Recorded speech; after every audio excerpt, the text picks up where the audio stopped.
எங்க ஊர் சிவகங்கையில மொத்தம் 3 கிரவுண்ட் இருக்கு. இந்த 3 கிரவுண்ட்ல யாரும் எந்த ஃபீஸும் வாங்க போறது கிடையாது. நம்ம வாட்டுக்கு வரலாம், யூஸ் பண்ணலாம், போகலாம். எஸ்டிஏடில மட்டும் காலையில ஒரு 3 மணி நேரம், சாயந்தரம் ஒரு 2 மணி நேரம். மித்த 2 கிரவுண்ட்லயும் எப்பனாலும் போய் நம்ம யூஸ் பண்ணிக்கலாம். ஒரு தரை இருந்தா போதும் புஷ்அப் படிக்கிறதுக்கு, ஒரு கம்பி இருந்தா போதும் புல் அப் படிக்கிறதுக்கு. இவ்வளவுதான் ஃபிட்னஸ் சரியா மெயின்டைன் பண்றதுக்கு அப்படின்னு.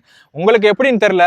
ஆனா என் லைஃப் எப்படி இருக்கு அப்படின்னா, ஒரு 3 மாசமோ 6 மாசம் கூட ஒரு ஃபோக்கஸா நான் இப்படிதான் வந்து என் லைஃபை லீட் பண்ண போறேன் அப்படின்னு ஒரு வருஷம் கூட என்னால அதை கண்டினியூ பண்ண முடியல. ஏன்னா அப்படிதான் இருக்கு. ஒரு 6 மாசம் நல்லா இருப்பாங்க எங்க வீட்டுல. ஒரு 2 மாசத்துக்கு போய் அந்த ஹாஸ்பிட்டல்ல போய் 2 மாசம் டூர் போடலன்னு வைங்களேன், அந்த வருஷமே ஒழுங்கா போகாது. அது போக என் சூழ்நிலையும் அப்படிதான், நானும் மாறிக்கிட்டே இருப்பேன். இப்போ ஒரு 6 மாசம் ஒரு விஷயம் பண்றேன்னா திடீர்னு ஒரு யோசனை வரும், இந்த இடத்துல இருந்து இன்னொரு இடத்துக்கு மாறி போகணும், வேலை விஷயமாவோ இல்ல வேற ஏதாச்சும் ஒரு விஷயமாவோ நம்ம மாறி போற மாதிரி இருக்கும். வாழ்க்கை ஒரு மாதிரி ஆசிலேஷன்லயே தான் இருக்கும். எல்லா டயத்துலயும் வந்துட்டு நான் வந்து இப்படிதான் சாப்பிடுவேன் அப்படிதான் சாப்பிடுவேன்னு மெயின்டைன் பண்ண முடியாது.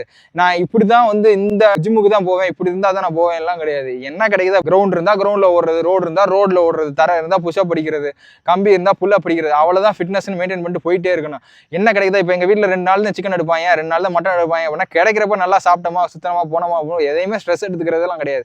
நம்ம வாழ்க்கைக்கு என்ன தேவையோ அதை நோக்கி போறதுதான் வழி. இப்போ சோசியல் மீடியாவில் பாக்குறத வச்சுட்டு இதையே நாள் ஃபுல்லா யோசிச்சுட்டே இருந்தோம் அப்படின்னா பொழப்ப பார்க்க முடியாது. நீங்க ஜென்ரல் ஃபிட்னஸ்க்குள்ள ப்ரொஃபஷனா இல்ல ஜென்ரல் ஃபிட்னஸ்க்குள்ள வரணும்னு நினைக்கிறாலே 1 மணி நேரம் அந்த கிரவுண்டுக்கு வந்து புஷ்அப் புல் அப் படிச்சுட்டு கிடைக்கிறத நல்லா கிளீனா சாப்பிட்டாலே போதுமான ஒண்ணு.